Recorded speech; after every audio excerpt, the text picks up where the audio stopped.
Never Work a Day talks to folks that are pivoting their lives to follow their passions. We talk about pitfalls, misadventures, hilarious and heartbreaking, meet the outstanding individuals, and learn about their continuing journey.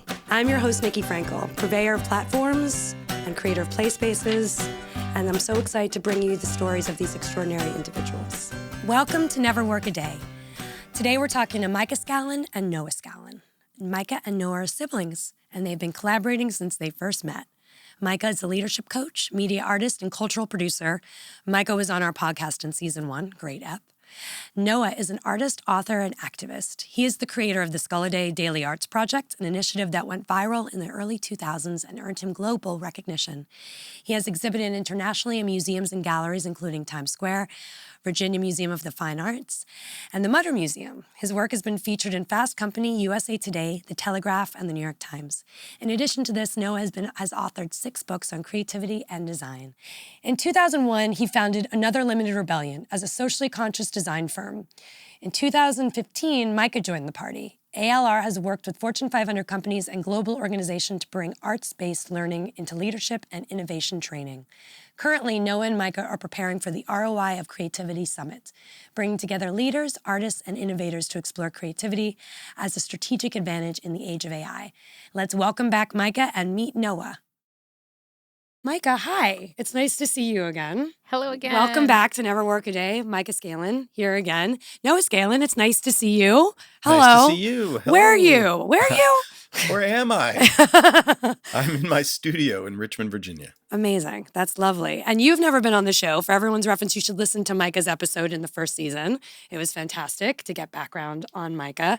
Noah, welcome. I'm going to talk a little bit about your background, but then there's all these collaborations we need to talk about between you and Mica. So, okay. Yeah. Noah is an artist, an activist, and an author, right?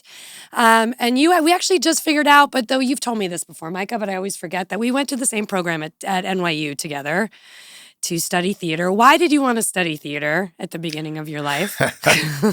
I wanted to study theater because I thought it was a practical way to make a living being creative, which is crazy when you say it out loud. But both of Mica and my parents are artists and art teachers. And so I saw getting a fine art degree as a way to become a teacher. And I didn't want to do that. I wanted to do creative work for a living. So I was like, well, that's not the way to go. And then in high school, I started volunteer. We were required to do volunteer work.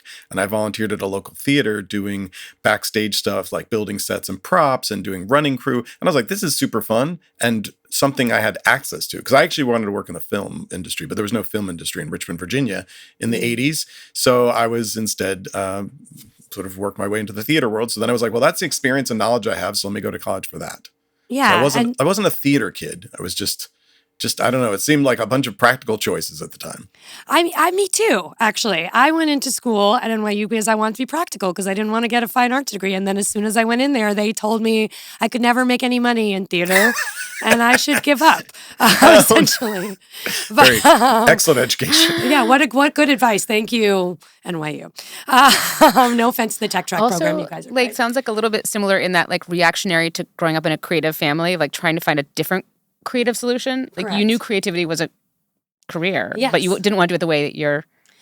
I knew that sometimes with creativity, you can find, careers that don't work or don't make money or don't escalate your life. And I thought somehow theater would be different, but it's not really. How long did some people make money? Did you segue from theater though? No. Oh, well, yeah. So How quickly? By my senior year, I was already like, oh, this is not what I'm going to be doing. Yeah. And so I had started doing some props for plays, like book covers and posters. And I was like, this is what I want to do. What's this job? And it was graphic design, which was hilarious because our dad taught graphic design for 35 years. And he was like, why didn't you go to school for that? You could have done that as a living. And I was like, well, I didn't know I liked it because it looked boring when you taught it. Because he was teaching it like manually, it was very technical back then before computers came in. It was not like a fun job. It looked like a lot of measurements and specifications and getting things very accurate. And that didn't look good. By the time I was getting out, computers were involved and it was becoming a little more of an easier thing. And so then I shifted almost immediately to design to graphic design and illustration and branding and all that stuff. And I had also gotten a couple internships right as I was getting out of college that showed me like the theater internship did not interest me. The film internship that allowed me to do marketing work did interest me. So I ended up working for Troma Films in my senior year as an internship. And I was like, okay, yeah, I'm finding a path here.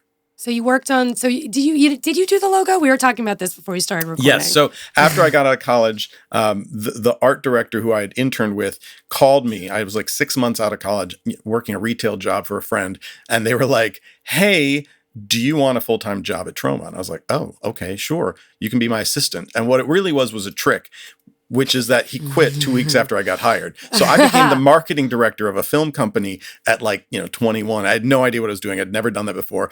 Was handed a job because he wanted to get out. And he thought I was the most reliable intern he'd ever had. So I was like, okay, now I'm in charge of this, but I don't want to do this. So I very quickly hired an assistant. I made him the marketing director and I became the art director.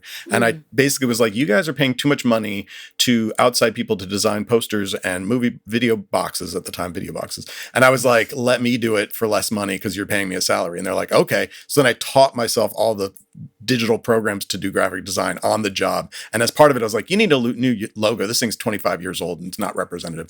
So I made them a new logo that they then used for another 25 years after that. So that's a really good logo. For those that don't know Troma, it's the Toxic Avenger, right? I mean, that's the biggest that's one. Most famously. And we grew up, Mike and I both grew up watching, videos. We would go to the video store and rent the most random stuff that just looked like, who knows, would be fun to watch. And we watched a lot of Troma movies. And so when I was in college, one of my instructors was like, you should go work for them because they're in New York. And so he told me about getting the internship. So that's what you should do, kids. Get an internship where you want to work and then maybe you'll get a job there. Or maybe you'll get a job. And you did marketing and branding for a while for other stuff, right? Yeah. So I always did freelance design work on top of working full time. So I worked for them and then I worked for a clothing company called Averex. And the whole time I ran my own business on the side. So I was working all the time. And after 6 years of working full time for other people out of college, I had built up enough freelance work that I basically flipped the switch and I went from working for other people to working for myself. And so in 2001, I left New York. I started my company as a full-time business. And so Another Limited Rebellion was my graphic design firm. That was a socially conscious design firm was my concept. And I was working mostly for small businesses, nonprofits, and a lot of theater because of my background in theater. And socially conscious design firm means what to you? What does that mean? Well, at the time that didn't exist. In 2021. And corporate social responsibility wasn't a thing. And so it was really me saying like, we're activists. We grew up, our mom was an activist and she really taught us to be, out doing living your beliefs. And so I was like, I had multiple goals when I got out of school, which was make a living doing creative work and also make a living doing creative work that made the world better and not worse. And so that was the concept, was like the design firm was, how can I do this thing that I like and that's, making me a living, but do it in a way that is positive. And so because I made that up, then I ended up sort of teaching people how to do that as well. So I ended up doing a class about it and a book about it. And I had a whole sort of life as an activist, socially conscious designer. I mean, it's about intentionality, right? In terms of 100%. design. My metaphor was always like designers are kind of invisible in our culture. I think now people know them a little more, but honestly, the most famous graphic designer, you could walk down the street and you wouldn't know who it was. Of course. And so they're, at the same time, they manipulate people and they can control, what people do, buy, think. And so it's a really dangerous thing to just sort of say, well, whoever pays me enough, I'll do this sort of extremely valuable thing for. So I kind of likened them to assassins. So people are extremely skilled and somebody else just without any, morals, just like point you at somebody, go, that person, get them. And so I was like, we need to change that mindset and really treat us as a megaphone where we could raise the voices of people who aren't heard. Because what was cool is that there's a democratization of design that happened with computers, which was that anybody could put a website up and your website could look better than a corporation's website. So like you could have equal footing with this set of skills, which I really liked. So there was definitely a moment then, which was like, let's take advantage of these tools. Let's take advantage of access. It was a different web back then, and really, show people that you could do a lot of good with your skills as a designer. And did you attract clients that aligned to that? Or did you have to turn some folks away that you were just like, I'm not into what you're doing? Just curious. Rarely did somebody reach out to me that didn't, because I put my beliefs out there so foremost and front facing. So the people that reached out already believed in it. Or they were people who were like, well, we do this other random thing that's not necessarily an activist thing, but because of what you're doing, we're going to put our values into our work. And I always liked that. Like I met a guy who was like, I'm doing a dating service. But now that I understand what you're doing, I'm going to make my dating service like fund an animal nonprofit that I care about. Like it's hard to explain though. This is before like belief marketing was a thing. This is before a B Corp existed actually. Oh, yeah. Like kind of around the same time they were developing early it. days. So I just want to like reiterate like how early he was in doing this and how people were like, what does that even mean? And we were a very small community online that were like 2001. connecting and finding each other. Yeah. And it really wasn't like the way everybody networks now. There was no social media yet. course. I mean, it was all just like very, very early days. And so it was really graphic. I mean, because you were also did you make artwork as part of your agency or did that just come was that? Yeah, well, so I was always trying to do as much creative work as I could for the clients I was working with. So I would always push, illustration in there wherever I could. I would do photography. I would do any of the skills I had. But I was really seen as a designer. I did my own artwork and art shows would come up because our dad would be doing an exhibition. I'd get invited to make art, but I didn't make art as a practice. And so it was always just in the back burner that I was like, I knew I could make art, but I didn't study fine art and I didn't really think of an art career. And so it was doing all this other work, being creative, but then like burning out on it too, because graphic design, there's fun challenges and problem solving, but once you've solved those problems enough times, then it becomes very rote. And I was kind of like, I don't care what font something is, it's just, and it was like after 12 years, so essentially 6 years working for other people, 6 years working for myself, I just was like, I don't care about this. And I didn't know what to do because I'd actually reached my goal. My goal was start a business. My goal was to do creative work for a living. I did all my goals and I didn't make any new goals. And so then it just stagnated. And I was like, oh, what do I do? And in that moment, in the midst of that was when I initiated the Skull a Day project, where I basically was like, I'm going to make skull art every day for an entire year, not even to get myself out of a rut, but just because I was like, I just need to do something for myself. I'm making what other people want all the time, and I was like, let me make something I like. And I set this little parameter up that I would make it daily. I would share it daily. This was blogging days, again, pre most social media. So just making and sharing, and it blew up. It became this massive international thing with tons of people sending me stuff and opportunities started flying my way. And it was just wild because it really was just me trying to sort of do anything to get out of a rut I was in. And then I kind of manifested what I wanted, which was people to think of me as an artist rather than a designer. And so then a lot of things happened. One was my design work became more interesting again because all my clients were like, oh, we didn't know you could do all this cool stuff. And I was like, yeah, let's do some cool stuff together. So started making more interesting stuff, more art-focused work for clients. New clients would then come in with that. But I also realized I didn't want to do the design work anymore. So it's kind of like, let's let other people do that and I'll do the artwork for you.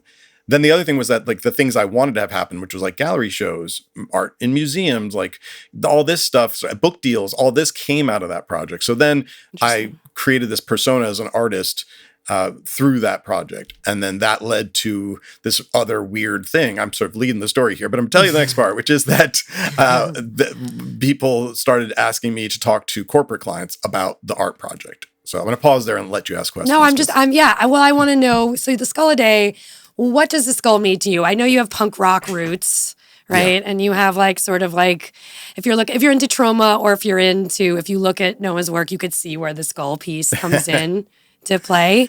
But what does the skull mean to you? I have a bunch of feelings about it. Yeah. Well, what's funny is that when I made that decision, it was purely like it all came to me at once, like I should make a skull a day for a year.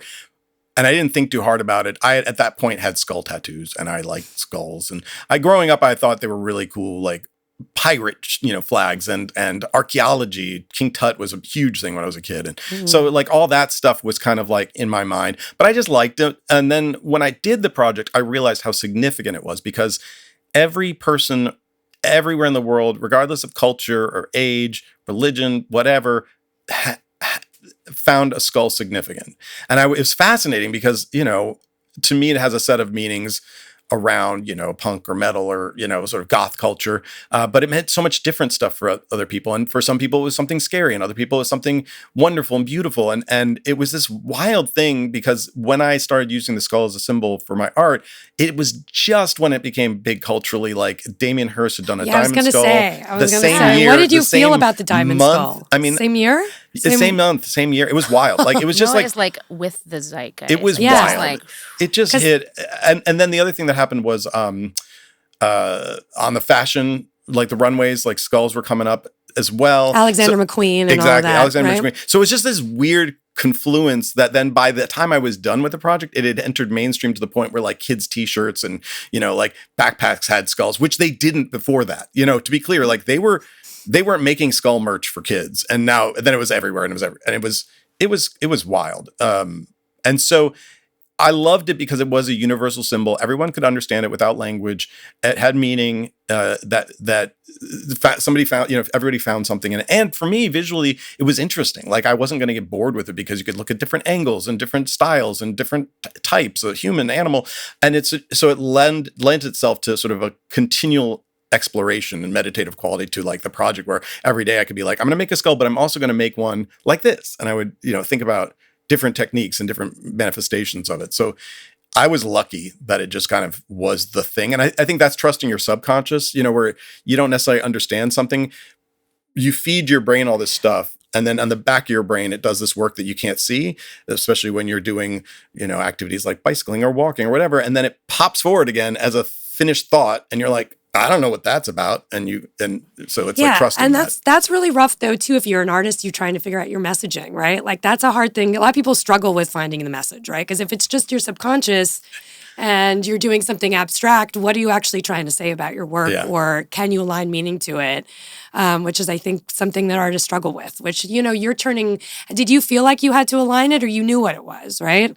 I came to understand, I think with all of my art, like I trust my intuition. I make what I feel like I need to make. And then I think about it afterwards. And so I'm like, okay, how do we put words and logic to this and explain it to people? And sometimes other people have to tell you what it means, which is fine too. I think like, because my art, and most artists, but not all, but like, is about the interaction with the audience. So when you make stuff, it's not just for you. It's for a dialogue. And when people interact with it, it becomes its own thing. Well, that's great because, in terms of the materiality that you do, in terms of just he uses clothes, you use shoes, you use different things, and you don't actually know that you're using those different materials until you get really close to it, right? Until you get sort of zoom in on it a little bit. You wouldn't necessarily know that, which means you're actually the audience is actually having an interaction with it. Yeah, very much on purpose. So I work with a lot of everyday materials, and that got developed through the Skull a Day project. Yeah. And what I love is that, first of all, you have to have this distance, you come closer, it changes, what's the material, but also because it's everyday materials, people are then thinking about their own world differently, which is back to that activist aspect is like, I want people to do that. I want you to understand that like the world is malleable. You don't have to take it as is. Just because someone says you have to use things this way doesn't mean you have to. Right. And that when you show people that you can do different things with it, then they do different things with it. And so it's wonderful when people see I use certain material technique and then they do that as well, because that means they're no longer sort of just taking it as is. As literal as face value. Yeah, for sure. And I found that super interesting about your work as well. And so I feel, I guess part of this was that you put together a book about prompts as well, right? Around this, when around the time did you actually do like a 365 journal? Because I'm curious about, because I also just as a reference, Another Limited Rebellion also has sort of like this creative sprint and a prompt piece that we talked about on the last podcast. And the prompts I think are super interesting because obviously we have to use them now. We talked about this before, but just you have to prompt AI to get anything creative out of it. Yeah. Right? So did you feel like you gave yourself prompts on this project and that gave you inspiration to tell other artists to kind of, or other people to give themselves tasks, I guess? Well, yeah. So Skull a Day was essentially me setting up a series of parameters of limitations that created the pressure I needed to be creative. So I was putting these walls in place. And so for me, it was like, okay, this deadline, doing it daily, having this audience watching it, so sharing it. So this sort of set of structures. And so when I started talking to other people about it and realized that there was this was a shareable thing that other people could manifest by using this technique. I'd been asked to publish a book of the skull work. And then they were like, well, what else could you do? And I was like, I could help other people do this as well. And so it was like sort of structuring how to do a daily project like I did. And so made a journal that was essentially like, here's something every day. Like, here's a prompt. And that way, the problem is the starting from a blank page. It's overwhelming, it's daunting, and yet everyone thinks that's how creativity works. And so there's this tendency to be like, all right, I can't do it till I've got that quiet and I've got time, or I've got that blank page in front, and of course it's horrible and it doesn't work and people get stressed out. And anybody who practices their creativity in a variety of ways, writers, everybody, they'll say just like, it's more about setting up a time, showing up and doing it, not worrying about good work, but just getting work done. And so it was really that, sort of trying to help people do that. And I had interviewed hundreds of people who had done their own daily creative projects. Many were inspired by me because I was part of internet culture, and just seeing that, like, oh yeah, other people are having the same experience I had, which is if you stick with it long enough, you see change happening in your life. You see transformation. You see your capacity growing, and even if you already identify as creative, you could feel more creative. And if you're feeling stuck or not creative, you could feel creative. And so it just was like it was great to be able to sort of offer that to people, and people like a journal. And so it was like, here's this manifestation of the project in this book form. Yeah, I saw that and I thought that was really exciting because I would do something like that. Yeah. And did you? And it encouraged a lot of people. And for a long time, I kept a blog where it was just sharing other people's projects, and it went on and on and on. I mean, for many, many years. Yeah, and Mica, when did you get to jump on board with Another Limited Rebellion? What were you doing around the time that Noah was doing all this stuff? Oh man, well, I had my own journey, which we talked about, I think, a little bit around like web and daily practice, or transforming some of the way I was making and my career direction as well. So it was we had a lot of synchronicity around this, participating in sort of creative culture online at that time. Special moment, actually. And we'd always wanted to do something together, but we just we're not in the same city. We just couldn't so I think it was when you were doing skull stuff. And actually, I think the first time we collaborated, no, I just was thinking about this, was around the time of the publication of Design Rebels, actually. Oh, interesting. Because I was already thinking well, maybe I can bring some of this, Noah's doing all this stuff. Maybe there's something I can do to help.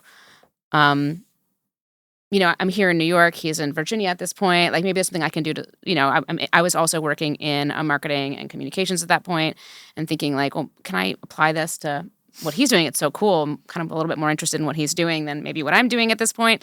So we did an event. I think I pitched you on let's do something for the book launch of Design Rebels. And we did an amazing panel with a number of other designers, all the people that were working in that area at that point, at Housing Works bookstore. Yeah. So I put that together. Cool. I forgot about that. And it was amazing. It was the first time they had done any kind of design event, actually. It was sold out. It was a really epic. I forgot about that. It was the first time we really did something that together into the in story. that way. What had happened is I pitched a class at Virginia Commonwealth University because our dad was teaching there, and I was like, oh, I could teach the software, but that's less interesting than this topic, which wasn't being taught at the time, which was how to be an activist designer. And so I created a class called Design Rebels, and then I worked with a writer who had interviewed me for a design publication, and I was like, listen, I would like a book to be about this, but I don't think I could write this book. And so I partnered with her, and we created a book we called the Design Activist Handbook. And that book, then once it comes out, we're like, let's make a publicity sort of thing for this, because that time the publisher wasn't really doing much. And then then Mica came in and was like, let's do this event.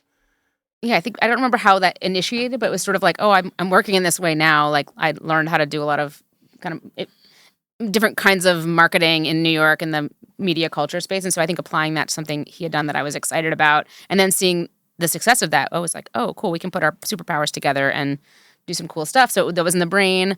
And then the skull thing took off, and you gave a talk up here, and I was for a corporate client. Yeah. And I was let's talk about this. Because and then because it made sense from there. I had an art show down here, and a guy who ran a sort of creativity for businesses company down here was going to the gallery to show clients the gallery, and then my work was up, and he was like, oh, tell us about this. So I told a little story about Scalin, and he was like, the light bulb went on, and he was like, oh, I want you to talk to all of my clients. And I was like, about what?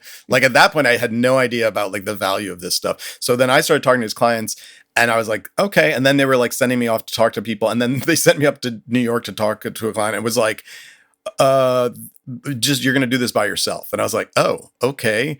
And then they were like, okay, come back every month and talk to us. And that's when Mike was like, how much you charging? I'm like, I don't know, a few $100 because it's just a side gig, random thing I'm doing. And she was like, no, there's that's not right. We gotta make the business. Well, it was also just understanding what what is he saying that's interesting them? And then we really started, and he was like, I don't know. And then we were like, well, let's find out, because then we can, ultimately provide more value to like a new client base that, his company hadn't really considered even. Well, so. yeah, because at the time your agency was doing marketing and branding and design. It wasn't necessarily doing consulting. Nonprofits. Not at all. And No consulting. small. Yeah, it was small clients, and I mean, I guess I was consulting in the way that I was helping these poor nonprofits figure out how to do this work. But yes, remember we had I helped you change a little bit your methodology, actually, already to consulting. Remember? Yeah, well, I was ready. I was ready to be done with design, and I really was like wanted to shift. And then so Mica and I were like, how do we do this together? And the first thing we tried to do was a different business model. Yeah, which was... I think it was a different model of the same business, because we didn't know where... What was your first... the core business of ALR, which was branding and marketing, we didn't know where that would end up. And Noah was sort of experimenting more with like a facilitative approach. He was calling himself a design therapist. Just like experimenting, like what's going on. This is how you do with a business. You have a concept, and then you kind of explore like what are the services that are going to meet, and who's this relevant to right now. And so the first model we kind of came up with was like, how about a speakers bureau? Because they like know what Noah was doing and what we'd kind of further developed from what he was providing. And they were like, well, can you come back every month? So sure, why not? But then they were like, well, it started to be like, well, there were times Noah couldn't do things. Somebody else wanted him to come, and we were like, well, we need to have other people we can offer up, right? We don't want to just like say no. We want to say, well, yeah, but we have somebody else that's really cool and can talk to you about creativity. Because we knew like a lot of course, a lot of cool people. So that was the Speakers Bureau was the first model that we tried. How did it go? Alternative Speakers Bureau. Well, I think it went really well in that we were able to, we created a training where we trained up. We didn't like go out and find existing speakers. We wanted to be really unique, people that weren't already out there in the mix, same way Noah wasn't already out there. So he was like a really special find. We wanted to be very special. And we were able to train, I think, a dozen, developed a training and train based on what Noah had been doing. Trained a dozen different artists in different mediums, from like a concert pianist to a sword swallower to a beatboxer. People who were like very dancer. You were training them in how to talk about their creativity, but very high level professionals at their skill sets. Helping them develop a way to communicate to people outside of their creative scene, the value of what they do, actually to sort of talk about their practice and their process in a way that could be relevant to people. This is, again, like TED Talks hadn't really broken as like a huge thing yet either. So this 2010? Was this right? Yeah. Like TED Talks were still like a smaller 13, thing. I think. Yeah. So everyone was sort of starting to do talks around that time. There was a bit of that. Yeah, but it wasn't because there wasn't like a set way to do it everybody knew at the time. So I was like, Noah has nailed something. We've really drilled down. Let's make it something that we can train other people to do, which we did. So we successfully did that. And then we actually were able to employ like a number of those people were people that we employed for many years. And we're able to send out. And you could send them to different clients, meaning corporate, right? Yeah, when we that sort of model it honestly just got absorbed into the larger business model. We didn't need a separate Speakers Bureau model, if that makes sense. Yeah, we just shifted the company after that to but we being still a consultancy. work with some of those artists, and it's great. I wanted to ask, this is all, so when you talk about who they're talking to, they're talking to corporate about creativity in general. Like, and how to be creative. And there's, sort of the tenets of that, I suppose. Yeah. Right? Well, and one thing I want to capture here is that, when artists got brought into business settings, typically they were coming in to do like team building activities. They were entertainment. They were a thing happening while you were eating, and then there was the real stuff. And it was, it was the fun thing between two things. And we were the very rare artists that were coming in and being like, no, we're not doing that. We are going to work with your leaders. We're going to work with, development of culture. We're going to do all this really important stuff. We're not the also-rans. And, Mica, to her credit, did a really good job of explaining that and being like, here's the value add of this and why you should employ us over something else that was sort of more frivolous.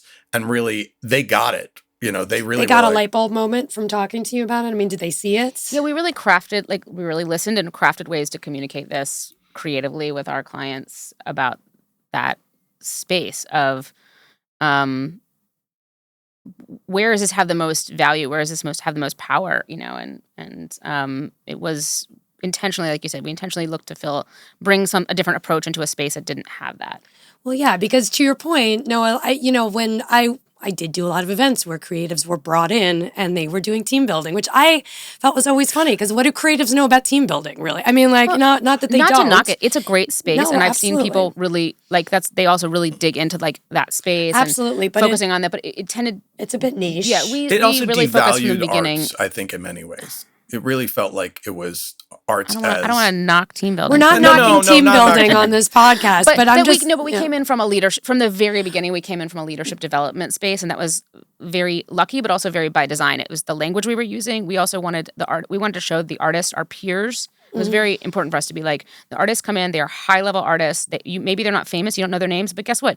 A lot of these VPs and companies that we worked with, you don't know their names either, but they are like very sophisticated, they're very skilled at what they do.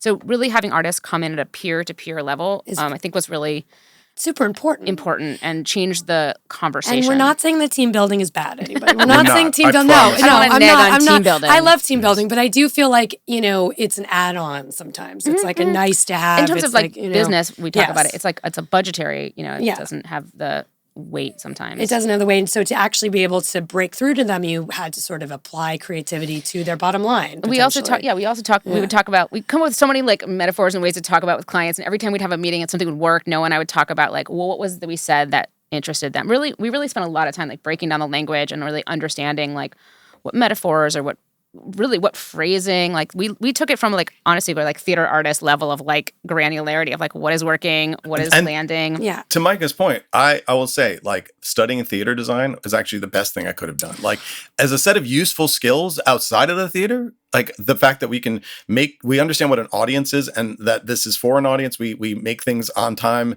with a limited budget. We know what the deadline is about, like all this stuff, super, super practical. And so, yeah, we really applied that methodology. And I think what we were discovering just was that the like skill sets that artists are taught and are taught to develop just weren't outside of the arts, and that the people that we were talking to who were extremely successful were struggling in this one area of work, which was the area that was growing around like innovation space, because they were like being told, look, everything's being upended. Like, you have to do things differently. And they were sounds like, familiar. Yeah, sounds like we're there again. Yeah, it's where they are again. Go figure. Right now. And it happens again and again. And I'll tell you, keeps on going through. We were doing it for a while before 2020. And when lockdown happened and the pandemic was started, we got so many people reaching out to us saying, now I get why you were teaching us that stuff. Because we kept being like, don't wait till there's an emergency to develop your skill set for problem solving, because it's, you don't know what's coming. And then when it came, they were like, oh, that stuff. Yes. Yeah, this is why we do this. And so, to your point about theater design, I mean, that's all problem solving, right? That's all sort of figuring out how to tell a story, what the tenets are for it. How do you show something to an audience? Working collaboratively. You don't make theater alone. I mean, there's always other people involved. The tenets are all there for that, and it's also user experience. And so, what were some of the things that worked that you said to people? I mean, I have some things that like creativity is a muscle, or that there's no such thing as a non-creative. I remember one particular meeting. I mean, many, but I remember one meeting, Noah, we came out and like it's very organic. You said the leader we were speaking to was like, I'm interested in this. Like, they're kind of like, I'm interested enough to have a conversation with you, but like, I don't know how this works. And I think he said something like, it's like the icing on the cake, and you were like, hard stop. It was so brilliant. It was funny because you watched this. I'll let you say it. I felt bad because this was somebody who was, pretty high level person working in an organization and was like curious about what we were doing. And we're having this nice conversation, but then he was like, but creativity really is that thing you add at the end and it's a little bonus. And I was like, oh no. No. Well, and I was like, I think he may have said icing. I might have even said it. So I was like, no, he gave you a metaphor. It's not even the icing. I was like, it's the flour. It's the sugar. It's something that if you don't have it, you don't have a cake. I was like, you got to understand it's an ingredient. And then I was like, did I just mess this? Afterwards, I remember I was saying to Mike, did I just mess this meeting up? Because I definitely shut this guy down and I felt really bad about it. I was like, no, that was, no, No. you followed, I remember you followed his metaphor, which is like very sophisticated way of like, that's a communication strategy, right? Absolutely. And like you followed his metaphor through and you were like, no, that's the wrong way to see that. But you really, you had that confidence to do that because you were in a moment of really feeling like a peer with this person. Yeah, actually. I've been doing it long enough. I understood the value It of created respect too because Yeah. you spoke about it. It wasn't rude. It was just in a very like, you were feeling like a peer and you were able to build on his metaphor in a way that demonstrated that it was a it changed his way of thinking about it. It totally worked, and we have a lasting relationship with that person. It created many, many opportunities. But at the time, I was like, I just disagreed with somebody that we were trying to get work from. But that's good, though. It's good because I think you got offended by. It poked something. Yeah, it poked something, and you had the confidence to go back. Because he was trivializing the thing that you potentially were saying, and it's good that you made it so it is everything. It is creativity exists everywhere, and it doesn't have to be sort of put on a shelf or be the icing. And that's a good point too about being like you said, designers being invisible, and we deal with that in our world too. Like, so every single thing is designed in some way or another. Even like user experience, there's all the tools, system design, all of it, and we sort of take the human design out of it when it allows. We're dealing with it now. A lot of the systems are super broken because of the way they were designed, because they weren't designed to be inclusive. But somebody designed it. Or there's someone the dark designed it, but who designed it, right? Yeah. And where did it come from? And I think we're having all those conversations now. Yeah. So you're all very timely in what it is, right? And as you all grew on, where did you take it? You took it to the creative sprints, which I wanted to talk a little bit about too. Can you explain to us the creative sprints? I know about it, the cards, but I also want to learn more about it in regard to practice and if anyone could take it on in their own worlds. Well, yeah, this is again a Mica thing, because I had been doing this stuff a little intuitively and just making things and sort of doing this public sort of facing thing, and she was really able to codify it again systematically in a way that made sense in this corporate world. So Mica. You want to speak to it's just a way to people wanted to you can see someone talk about something, explain their practice. We made it really understandable to the point where then people were like, okay, well, like we do understand now what you're saying, and we're in. Like, now what? And so we were like, well, we got to give them a chance to practice it and apply this to their day-to-day work and figure out. We don't know how this will apply until they start trying it out. Yeah. In their work. That's how this works. So it was to come up with a 30-day challenge. Initially, it started like that, but we already had all the concept of the prompts, and then we just sort of built out, like, what does this look like in a way that can really support growth? What is the least amount you can offer somebody of creative practice, and a structure for that makes it real, like, contained and but gives people the opportunity to try it. And then you said exercise, pump up that muscle. So it was like kind of the idea of like an exercise routine. People know a 30-day challenge. Yeah. It was familiar language. And then the sprint comes from kind of agile, which was at the time also kind of becoming an emergent language around agile development. And you found that executives and top brass and so on would take it on because it was a challenge, because it was sort of in language. A lot of A types there. It helped it make sense. Yeah, it helped it make logical sense to people, which is that's who people needed to hear something in a very like, okay, we got to take something that feels very abstract and scary and break it down, make it very logical. And we just started doing it online to see if anybody was interested. And then that has become really, we formalized it as like a methodology that you can utilize, whether it's, just to integrate like a weekly practice in your team, or whether you're going to do a 30-day challenge with this to support some other growth that you want. And what did you see as a result of that? What was your favorite success story around that? Either one of you. Well, I think both of you. What I want to just say, what was clever, is that Mica made a format that made sense to people and felt like they could integrate it into what they were doing in this corporate space. And we never wanted things to feel like a burden to do this. We wanted to feel like something that they could do, and used language that was familiar and not a bunch of new lingo. And so I love that it aligned so well that people just sort of were able to easily add it in. And we saw it happen so many different places that we work with. I'm thinking of, there was a school that we worked with, and just like hearing from people that this allowed them to connect with each other in ways that they had wanted but never could. This allowed them to bring creativity into their classrooms in this way that they were, hoping to have. And it really was transformative on many levels. And it was exactly what we know this is the case. And so when people are willing to embrace it and take it on, it's really astounding. Some big changes happen. I think anything that demonstrates that big change is based on small actions, really. Yeah. Very overwhelmed. And I think that's really the core of the creative practice. Just starting small. Yeah. What's the smallest we can do? What's the smallest? We literally say dream small, because we were like, can we make this and what's cool is when we do workshops with people, I get, see it all the time, is I ask somebody to do an activity that takes a minute and a half, 2 minutes. And then I have them reflect on it for a couple minutes and then talk about it. And it's astounding how a room can be transformed in a couple minutes. It's astounding the amount of things that people it draws out, the information we're gathering in a room. And that doesn't happen when you don't do a creative activity. It's, if you just have the usual whatever's happening, but like you can add this little thing and make this profound change in a space, and people can identify that it's happened. They can be like, wow, I haven't done something like that in a long time, or I can't believe this came up, or I wanted to express this and now I can. And I've Giving them the opening. Yeah. And I've experienced it a lot with this. We've seen. And so what's great about this work, the prompt is just a little thing, but it's enough that it causes people to now get out of their locked pathways that they're on in their brains. They can finally go somewhere else. And we always say it helps you make those new neural pathways because you're forced to not just do what you usually do.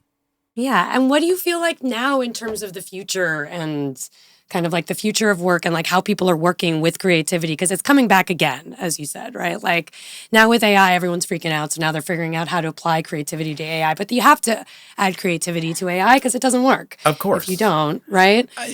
Yeah. I think that there's a lot of fear right now. Yeah. And there's a lot of sense of like, this is going to do everything and take everything. And we just want people to double down on humanity. Like the things that people do that we're good at, like is still the stuff that we are good at and can do. Like creativity is this inherently human thing. And so the more you develop that in yourself and in each other and your teams when at work, the better off you're going to be with whatever comes your way. Okay, this is AI now. It was a pandemic before. Now what's the next one? We don't know. Again, like if you're developing your capacity for problem solving, you're going to be fine whatever the next one is. Right. Exactly. And I think that like speaks to like the core of like, which we'll be digging into in the summit. Which we're going to talk. We're going to talk about that. Like also understanding our human creativity, like understanding from a personal level and then from a collective level. I think that's super important because that's how we really connect with each other. And that, like as we know, I thought that AI would be good at writing marketing copy because I hate doing that. I had a background in marketing for many years, and I was like, the last thing I want to do is write more marketing copy. It's such a drag. And I thought first before that, I was like, I'm so tired of marketing copy. First thing I want to do, I took a bunch of poetry classes. I thought that would help unlock some. It helped a little bit, but I still felt like a drag. So I was like, great, people told me AI can do this. Well, let's see. And I just like it was like not doing good at really well at it. So I was thinking, well, there you go. That's a case that like, because then you start to see people like, well, what do people really need? They need something that really connects with people, has like an empathy, has like a honest personal storytelling aspect or something Which like means that. you have to apply. A human has to do that, So that does speak to like, sorry, marketing people, like copywriters are not going away actually. Like, there's a certain amount of like writing. You that might can be not done have that to way, do all the writing, but you still need to prompt it in such a way that it's creative. I've heard people do very sophisticated personas, and then they can get it to write in a certain style. Correct. Fantastic. But it's a lot of work. Like, it's not like you just press a button and it does it. It still means you have to think about it. It still means you have to be intentional about it. Yeah. I mean, and this is why you're doing, so we're producing a summit with you all, which we're we're very teaming excited up. about, the ROI of creativity. Would you like to speak upon that? Because that's what we're going to be producing with you. Why did you agree to team up with us on it? Why did I agree? Oh, you're turning the tables, Micah. Why are you turning it on me? Nikki, This is when I pitched you. Well, I don't know how to not live creatively. Because I don't, and I'm, that's our problem. I don't know how to not be creative. And I think having conversations and having talks where people are speaking about the actual return on investment on creativity is important because I don't think people think about it that way. I think they think about it like the icing. I think they think about it as a nice to have or a picture on a wall or whatever. And I don't think they think there's actually something in it that will help. And if we can have with your most critical problems, actually. And I think if I'm always down to be involved in anything that involves the conversation around that. Because I think it's important to keep those conversations going. I think it also is going to inspire people and enliven people to remember their creativity and why it's important for them to have it, to keep themselves present and awake and aware. Mm-hmm. That's my 2 cents on it. Well, and I should say, but why do you all do the same thing? Well, no, I'll say like the reason that phrase even exists is because of being in this corporate space and people asking us, like, what's the ROI of creativity? And my answer was, what's ROI? Because I did not know. But then once I learned that we're term, creatives, we don't know. I don't. Nobody's ever asked me for that on my artwork. But it was like, okay, if we have to answer this question, then let's think about what they're actually asking about. And realizing that like it's fundamentally a flawed question, because if you're thinking about it that way, that means you're thinking about it just as some additive that is for the bottom line. And we were like, that's not the point. Like, this is so much more important than this. And if we can get people to understand that value, it's going to help everybody. It's going to help the creatives, it's going to help the folks in business, and everybody's going to benefit from sort of thinking this. I love that response because I have a different take. Okay, good. What's my Because that question would come up, and Noah and I would be like, huh? Because again, when you are so involved in creative life and surviving as a creative, or you make your living as a creative, so you don't really think about that. You're like, why would I ever think about that? So the first response we had was kind of like laughing at it, and Noah was like, yeah, it's like asking what's the ROI of electricity. So we kind of throw that back. That worked. That was an interesting conversation. It certainly, like, people were like, huh, yeah, right. Like, we didn't have electricity at some point, guys. You had to convince people that they needed electricity. You have to convince people they need everything. But now, but now it's like, what? How would you function without it? Right. So that was a great response, but it also made me think, well, it's not, they're asking this question for a reason, right? And what is the perspective this question means? And what is it? Yeah. What is the deeper meaning of this question? Which is like, if people don't understand creativity, and it remains sort of magical and ephemeral, then they don't understand the value of it. And if they don't understand the value, they don't know how to advocate for it. They don't know how to make time for it. They don't know how to invest in it. Yeah. And that's, if you're in a business context, things do need to, it's work. Like, time is money. And like, we know, like, you got to have budget. And so that's a very good point. So that sort of opened up the door for this conversation that we decided we needed to have. And it will take the form of a summit and eventually a podcast. When is that summit starting? The summit kicks off on September 22nd with a really amazing speaker. And you can find out about that on our website. Great. And continues for a full 6 weeks, because that is the full length of our annual October Creative Sprint. Yes. So it's the 10th anniversary of our public Creative Sprint. And we thought, this is perfect. Let's do something different. So each week there's a different live session with one of the virtual live session.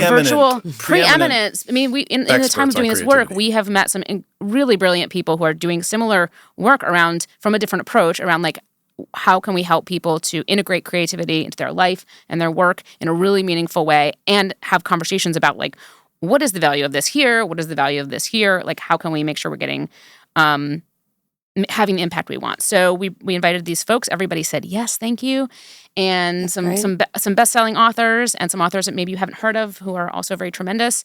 And so there'll be a Creative Sprint 30-day challenge, and there'll be 7 live sessions to keep you motivated. We should all give it a try. We should see it. Yes. What it is. Yes. Fully virtual, and there's a number of ticket options to make it very accessible. And we might do the last episode as live one. Maybe. Okay. We talked about it. We talked about it live at a bar. We're trying to figure it out. Yeah. She has a vision. I love it. I have a vision. That's why I just want to do a live show. We're discovering this in this moment. I know. Well, you are, Noah. We've been talking about it. I've been pushing Mica to do it for a while. We'll see. Love it. The thing that we always ask is, just as we're wrapping, what are some mantras, songs, things that make you feel good that you're doing right now to keep you creative, to keep you happy, keep you sane? Anything? Could be anything. Watch, read, consume, things you say to yourself, things that you're listening to. One or two things. One or two things. Mine are going to be so random. They're not going to be actionable, useful things for any people other than me. I love roller skating, and it brings me a lot of joy. We can all picture you roller skating now. And I have an obsession with Scooby-Doo. And lately I've been watching the show on repeat because it's very comforting. That's great, Mica. I knew this question was coming, but I didn't. Okay. My no mind is a blank. For this. I'm deepening my meditation practice. There you go. That's why my mind was blank. Yes, because I was like, I'm really good at making it go blank. Yeah. No, good for you. I can't make mine go blank at all. We'll see. I'll work on it. She's like, that's the look of like, please work on it. Where can we follow support? I mean, we'll post about the summit for sure, but if people want to follow and click and support you all, you want to tell what people should do? Yeah, no, why don't you say your... Well, anotherlimitedrebellion.com is our company. Creativesprint.co if you want to get ready for what's coming with the Creative Sprint and with the summit. NoahScalin.com if you want to check out what I've been doing And what else? There's probably 100 more Yeah, links. get on we can Noah's do. Zoom in on all of his Patreon or- zoom in on all of his artwork, and you'll see Jump to so my much Patreon stuff in and there. support me there. I've got new Yeah. print coming out. I love to do keynotes, so Sweet. give me an opportunity to be your next keynote speaker. Great. Well, thank you both for being here, and we're so excited for the summit. Thank you so much. Thanks, Nikki. Thanks for listening. I'm Nikki Frankel saying if you do what you love, you never work a day. If you want to see what we're doing, subscribe to our YouTube channel and follow us on Instagram and TikTok and join the conversation on the Discord. Take care of yourself and those around you. Never Work a Day is produced by Preview Media. Producers are Gina Bouchard, Eleni Simos, and Stefan Vloshki. Our editor is Jasmine Jackson. See you soon. Thanks.